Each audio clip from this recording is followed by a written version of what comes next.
Praise the Lord. Ɔdɔfo Nyankopɔn hyira bebree sɛ ɛnɛ nso so wo ne me ɛwɔ dwumadie yi so.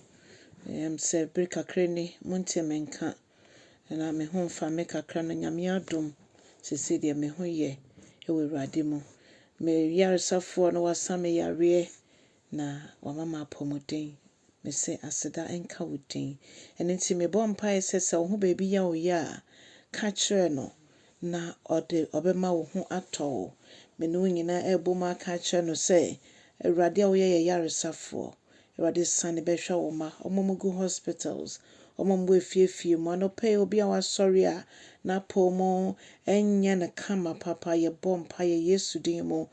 Gye w'ayaresa na gye wo fa ahodie. Ɛwɔ Jesus Christ din mu.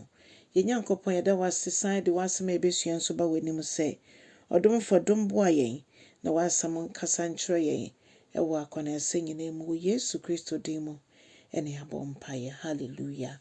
Ɔdɔfo ma akɔ aba na nso de ba wo te aseɛ sɛ dwumadie yi so ne afei akenka nsɛm afi Matthew asɛmpa ne ti dunum ne kyekyɛmu aduonu baako ɛde kɔsi aduonu ɛnwɔtwe.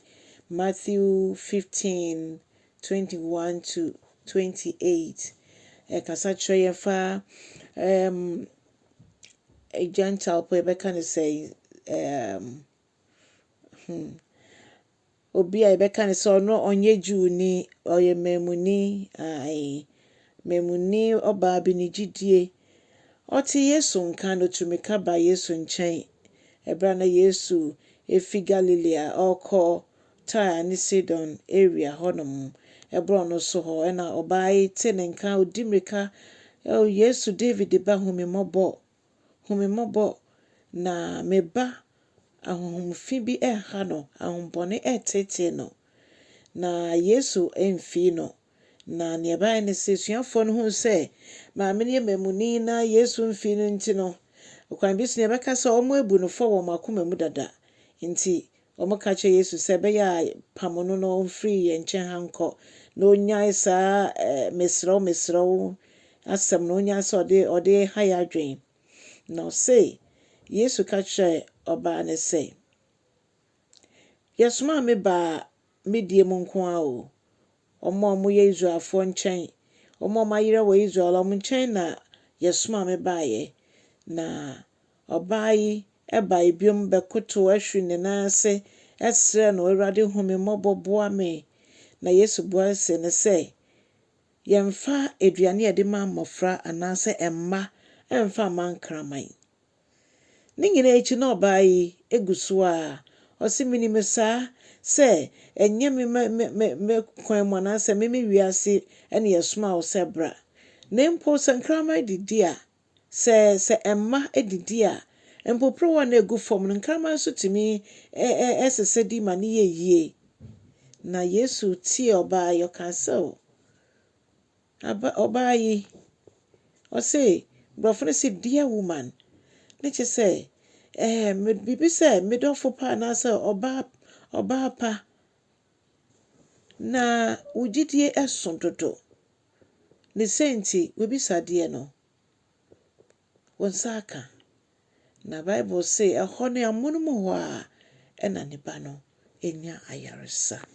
Ɔdɔfoɔ ayaresa epie mu na deɛ na de ayaresa ne baayɛ ɔbaa yi gyidie ɛna nam so a ayaresa ne baayɛ. Ɔse na dodo a gye no ɔmo mo gye ne din di yɛ no ma ontumi sɛ mo yɛ Nyankopɔn ma. Ɔdɔfoɔ nyɛ ayaresa nko na mmom tumi sɛ bɛyɛ Onyankopɔn ba ɛno na yɛka ho asɛm yi. Ɛpɛ dodo ahe na wahu wo ho sɛ woyɛ Nyame ba. Woyɛ Nyame ba anaasɛ woyɛ Nyame abɔdeɛ kɛkɛ.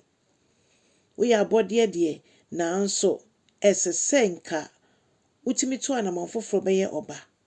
Maame na nka ɔnkan ne ho nka ho. Esuafoɔ nyinaa yi ne to twene yɛn nso so saa na nka yɛnkan yɛ ɛnka ho nanso Yesu no dɔ ne dom no ɛne ne wu a ɔwuiɛ no ama me ne wo nso yɛaba fie. Ampa na ɔnka Israel ho me ne wo nyinaa so yɛnka Israelfoɔ ho nanso Nyankopɔn bɛyɛ yɛ Israel ma honhom Israelfoɔ ɔde yɛ aka na ebusua ho wɔyɛ yɛ ade hyɛ kɔnkɔn saa pɛpɛɛpɛ ɛmfa ho ne beebi a wofiri ba Onyankopɔn bɔne ne na ɔkyiri nanso ɔkra biara deɛ ɔpɛ no wɔ n'ahemman mu Inti dwane ba Kristo nkyɛn. Na ɔbɛma wo fa hodie ne ahotɔ. Ɔbɛma wo nkwagyeɛ na wama wo tumi ma wabɛyɛ ne ba. Wayaresa na wobie w'ano a na ɔte nkasa ne ba ɛna ɛkasa. Kwadanda bi a da wo koma so bi a Onyankopɔn ɛbɛte wo ne sɛ woyɛ ne ba. Na ɔde adom wo. Onyame nhyira no nyɛ ɔkɛseɛ ɛbrɛ a wotwa asɛm yi. Na wode akomatɔ yɛ mama ɔfoforɔ. Ma ɔfoforɔ nso bɛho Kristo. Na ɔbɛka w'ahenkyɛ ho. Ɔbɛka wɔ mfasodeɛ ho ɛwɔ heaven. Onyame nhyira wo no ndom wo na so aba ɛwɔ da yi mu nso. Wɔ Jesus Christ din mu. Amen.